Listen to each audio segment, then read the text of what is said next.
Okay, mukulu Senkubuge wasuzotya no sebo tukedde Mbale embeera simbi nnyo naye embeera nga bw'ogitegedde nti ebibuuzo byafulumye mu masomo ggwanga lyonna era nga tuli mu kulondoola biki ebyavudde mu masomero ag'enjawulo. Wano wenyimiridde ndi mu Police Barracks ey'Embale era nga mwe muli essomero limanyiddwa nga Police Barracks Wanyera Primary School nga lye lyasinze wano mu Mbale City era nga mu masomero ga gavumenti actually lye lyasinze okukola obulungi lize likola bulungi era nereero era lizzeemu kuba nti likola bulungi. Lyafunye ndooza ekyo omusomesa najja kubanga ngamba abaana bafunye naye kankugambyeko amalala agakoze obulungi mu Mbale mwe muli Nabuyonga Primary School bafunye abaana 29 first grade 172 nga bafunye second grade n'abaana 8 be bafunye third grade.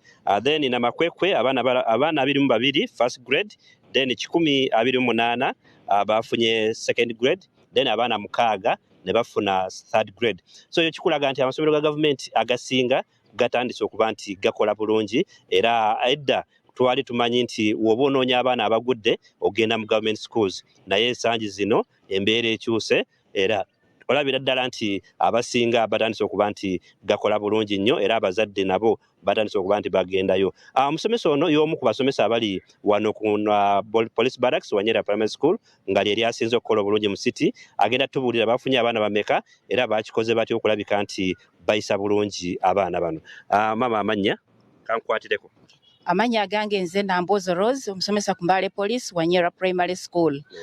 Mbale Police twatuza abaana 142 nga candidates aba 2024 abaana 31 ne bayita mu first grade, abaana 11 ne bayita mu second grade, abaana 10 ne bayita mu third grade. Ne tubanga tuweddeyo. Temwabaddemu bafona abayu?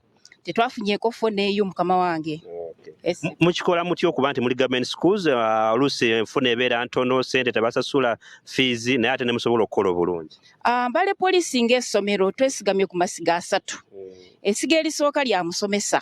Omusomesa wa Mbale Police akola butaweera n'alaba nti omwana amugunjula nga bwe kisaanidde kye kisinza otuyamba. Wano ku Mbale Police omwana bw'atuuka mu P7 omwana takyabeera wa muzadde, omwana abeera wa musomesa. Kubanga tutandikira ddala okusomesa ssaawa 12 tulina kye tuyita remedial classes ku makya ennyo n'olweggulo. Tubeera tusomesa omwana ono ne tulaba nti omwana ono tumuggyemu kye twagala. Tafuuka wa muzadde wabula abeera waffe, tubeera naye 24/7. Abaana bano bwe lutuuka olweggulo abaana bano tubawaayo obuugi ne banywa ne baddamu mu class. Omwana wa Mbale Police ali mu P7 alya ku ssomero, alya mu budde era alabirirwa bulungi. So bye bimu ebibayambye okukola obulungi. Mukama wange ekirala esiga eryokubiri ery'omuzadde.